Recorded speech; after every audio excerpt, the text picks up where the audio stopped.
Hey guys, so in today's video, I wanted to talk about why I'll be switching temporarily from the brand new iPhone 14 Pro Max over to the previous generation, iPhone 13 Pro Max. Now, I have to be honest, I thought I'd never make a video like this. The iPhone 14 Pro Max, I was super excited to get this one on hand and try it out, and it is a great device.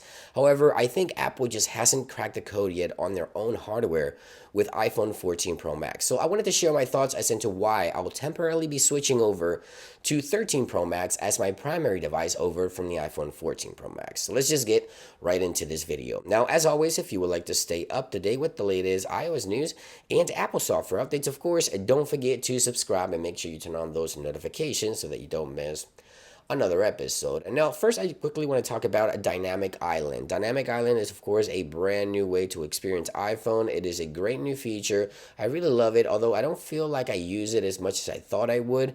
It is a great new feature to have on iPhone, a brand new experience. I use it for timers, for screen recording, for playing music, playing pause, and things like that. But I think I can do a little more, maybe even quick replies via messages. So if you get a message, you click on Dynamic Island, quick reply, and send it back. I think that would be cool. It is a great new feature. That's not one of the reasons I'm switching over. Let's start with charging and the battery. So when I go to charge my iPhone, now it looks like every single day I get this notification right here, charging on hold. Now typically you would get this notification if your iPhone is a little bit too hot, right? So it needs to cool down. It puts your charging on hold to be safe and then resumes charging when it's cooled down. However, this is not happening for me. When I'm charging my iPhone using MagSafe on iPhone 14 Pro Max, it puts my charging on hold and it never resumes. And it even happens with the Apple battery bank. So this pack right here for battery comes directly from Apple. I plugged this to the back of my iPhone, and yesterday I actually got a notification, which I tweeted about. It put my charging on hold and basically the phone did not charge. And it's happened basically every single day at this point where my iPhone just doesn't reach 100% because when I put it on my MagSafe charger overnight, it puts my iPhone on hold, the charging of my iPhone on hold. Now, when it comes to the battery department, I do have to say the iPhone 14 Pro Max, the biggest device, of course, that Apple offers, the newest and the biggest, it does get me through the entire day. However, the iPhone 13 Pro Max, to me, has better battery performance, which is kind of crazy to say. The iPhone 14 Pro Max, I've had it, of course, since launch. Same thing with the iPhone 13 Pro Max. So both of these devices, of course, have great battery life, but the iPhone 13 Pro Max does perform better in the battery department, at least for me right now. Now, I'm running iOS 16.2 on both of these devices. I also have another 14 Pro Max, which is in the beta, and I do experience some of the issues on betas as well.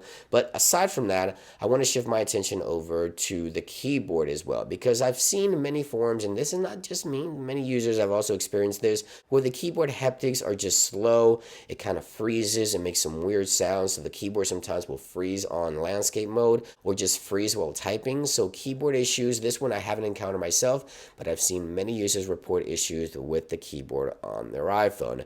Now, an issue that I did encounter on iPhone 14 Pro Max is these weird green lines on the screen when sometimes I put my device to sleep or when I go to wake it up after a reboot, right? So if I power off my iPhone and power back up, I've seen this twice already where these green lines appear on the screen. Apple has noted that this is a software issue and that a new software update is coming to fix this. It hasn't happened recently, but I did encounter this issue twice, and these green lines on the screen is kind of weird. And the screen also just acts weird sometimes, like it would just start clicking things on its own. And now, again, I did run a digitizer test on this display, and everything seems to be fine with the digitizer. It looks like this is software related as well. Once again, this is the reason why I'm making a temporary move. Now, there's been other issues reported where the iPhone just sort of glitches out. The screen just looks weird and distorted. I haven't encountered those issues. The issues that I've encountered is these green lines and maybe the screen just clicking things on its own. The phone just clicking and opening things on its own, which is kind of weird.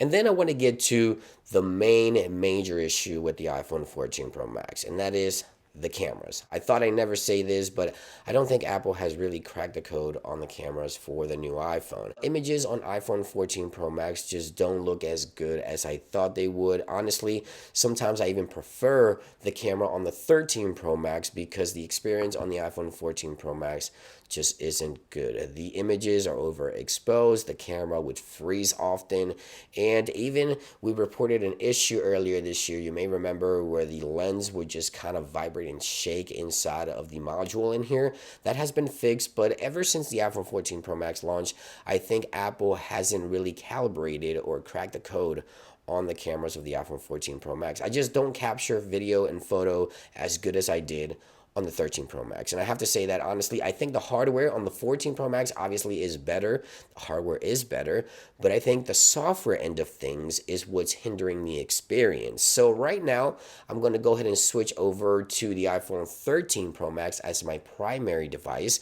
I'll continue using the 14 Pro Max on betas and on official software to report back to you guys when I do make the switch back. Hopefully Apple will just crack the code on the software here, because honestly, these days software have such a big impact on the user's experience that at this point it's making me switch over from a newer iPhone back to a previous generation 13 Pro Max. But that's just my thoughts. Let me know your thoughts in those comments down below. If you have an iPhone 14, 14 Pro, or 14 Pro Max, are you going to be switching back to a previous generation iPhone? Have you encountered any of the issues that I mentioned in today's video?